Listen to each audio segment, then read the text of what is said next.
안녕하십니까. 은혜샘 성도 여러분, 김미선 전도사입니다. 오늘은 회복, 정결, 강구라는 제목으로 에스겔 36장 16절에서 38절을 함께 살펴보면서 하나님이 말씀하시는 회복의 의미와 약속에 대한 우리의 반응은 무엇인지 함께 생각하며 은혜를 나누려고 합니다. 하나님께서는 당신의 거룩한 이름을 위하여 이스라엘을 회복시킬 것을 약속합니다. 17절 말씀에 인자야 이스라엘 족속이 그들의 고국 땅에 거주할 때에 그들의 행위로 그 땅을 더럽혔나니 18절 말씀 그들이 땅 위에 피를 쏟았으며 그 우상들로 말미암아 자신들을 더럽혔으므로 내가 분노를 그들 위에 쏟아 그들을 그 행위대로 심판한다고 말씀하십니다. 하나님은 범죄한 이스라엘을 심판하십니다. 왜냐하면 이스라엘 백성들은 그들의 땅에 거주할 때에 그들의 악한 행위로 땅 위에 피를 쏟으며 우상 숭배로 자신을 더럽혔기 때문입니다. 하나님은 그 행위대로 이스라엘 백성들을 흩으시고 포로로 끌려가게 하십니다. 하나님께 심판을 받은 이스라엘의 패망으로 여호와의 이름은 실추됩니다. 그들이 이른바 그 여러 나라에서 내 거룩한 이름이 그들로 말미암아 더러워졌나니 그래서 사람들은 그들을 가리켜 그들이 여호와의 백성이라도 여호와의 땅에서 떠난 자라는 비난을 받습니다. 하지만 하나님은 이스라엘의 회복을 통한 하나님 자신의 이름의 명예를 회복하십니다. 하나님은 내가 이스라엘 족속이 들어간 그 여러 나라에서 더럽힌 내 거룩한 이름을 내가 아꼈노라라고 말씀하십니다. 이스라엘 족속아 내가 이렇게 행함은 너희를 위함이 아니요 너희가 들어간 그 여러 나라에서 더럽힌 나의 거룩한 이름을 위함이라고 말씀하십니다. 하나님이 그들의 눈앞에서 거룩함을 나타내는 것은 여러 나라 사람이 내가 여호와인 줄을 알게 하려 하심입니다.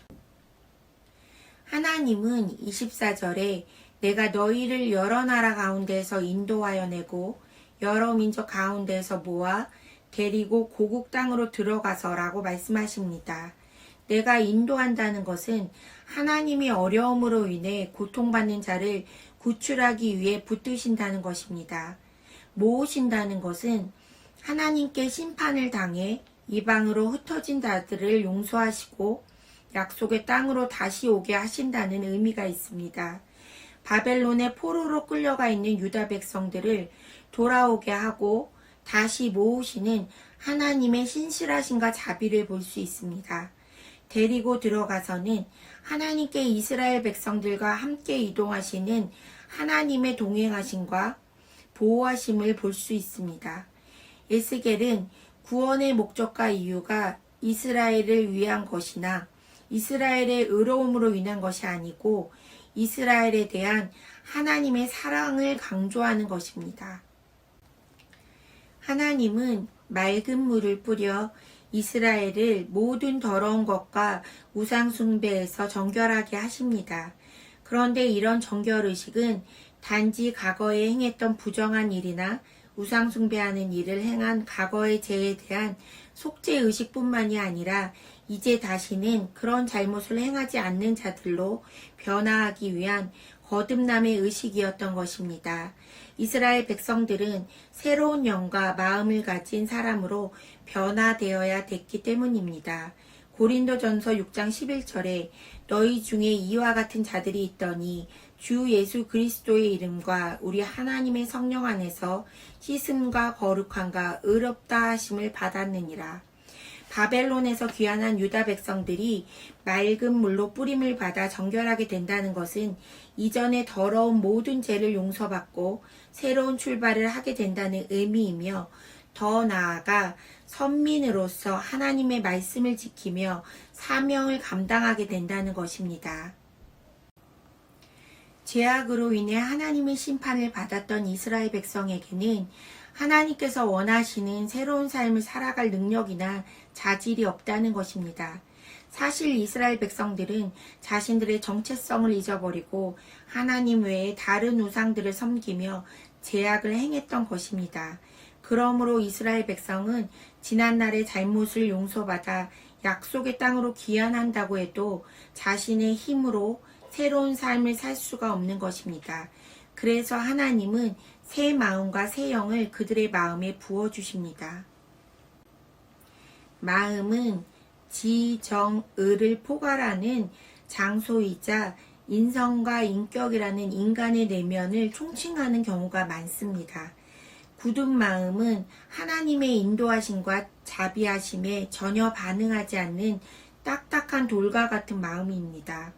부드러운 마음이란 하나님의 지시와 권고하심에 대해 민감하고 부드럽게 반응하는 살과 같은 부드러운 마음입니다. 이스라엘 백성에게서 굳은 마음을 제거하고 부드러운 마음을 갖게 된다는 것은 불순종의 삶이 말씀에 순종하는 삶으로 바뀐다는 것입니다. 그래서 이스라엘 백성은 약속의 백성이 되는 것입니다. 하나님의 영이 우리 안에 거하시니 이스라엘 백성들은 하나님과의 관계가 회복되고 하나님의 규례와 율례를 지키는 백성으로 거듭난 생활을 하게 되는 것입니다. 율례를 지키는 것은 단 하나의 법령도 어기지 않게 된다는 의미라기보다는 하나님의 율법을 삶의 기준으로 삼고 그에 따라 살려고 최선을 다하는 자세와 태도를 갖게 된다는 것입니다. 이스라엘 백성들이 바벨론에서 이스라엘 땅으로 귀환하는 것은 지리적으로 이동하는 것이 아니라 여호와께서 다스리시는 왕과 하나님이 되시고 포로민들은 왕의 백성과 하나님의 백성으로 관계가 성립되는 구원 역사의 회복을 의미하는 것입니다. 이스라엘 백성을 돌아오게 하고 정결케 하며 선민의 본래의 지위를 회복시켜 주시고 풍요를 누리게 하실 것을 말하고 계십니다. 선민들이 자신의 죄를 미워하는 영적 각성에 이를 것을 깨우쳐 주십니다. 우리가 풍요를 누릴 때 과거의 기억을 잊어버리고 다시 악한 행동을 반복하게 된다면 다시 심판받게 될 것입니다. 그래서 자기 스스로를 높이지 말고 스스로를 밉게 보며 과거의 그들의 행위로 인하여 부끄러워하며 회개해야 하는 것입니다.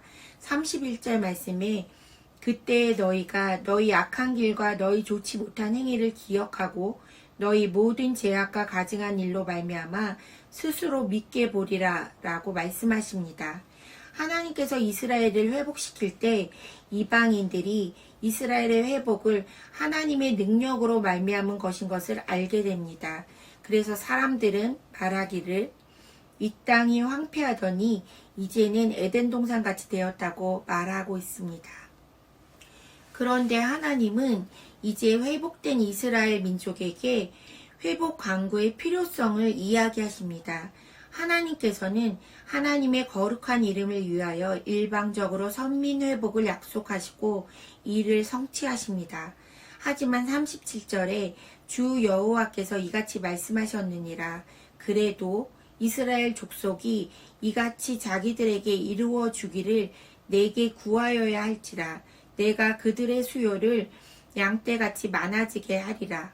그런데 본문은 선민이 양떼와 같이 번성하기 위해서는 하나님께 구하라고 강조합니다. 바벨론의 유다인들은 하나님을 의지하기보다는 애굽의 도움을 바라거나 막연한 회복에 대한 기대감에 머물러 있었다는 것입니다. 이스라엘은 나라가 멸망했다는 역사적 사실보다 그들이 창조주이고 구원자이신 하나님과의 관계와 신뢰가 상실되었다는 것을 깨달아야 됩니다. 하나님의 회복 약속에도 불구하고 이스라엘 백성들은 하나님께서 그러한 약속을 이루어 주시도록 간구해야 된다는 것입니다.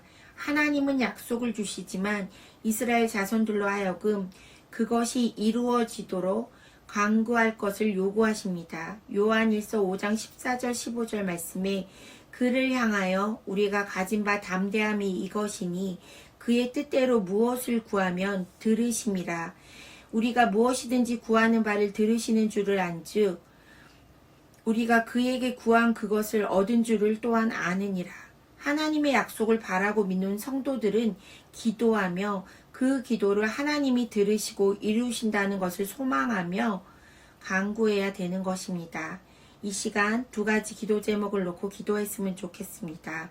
첫 번째, 회복시키는 하나님의 은혜에 감사하며 다시 죄악으로 돌아가지 말고 성령의 힘으로 살아가도록.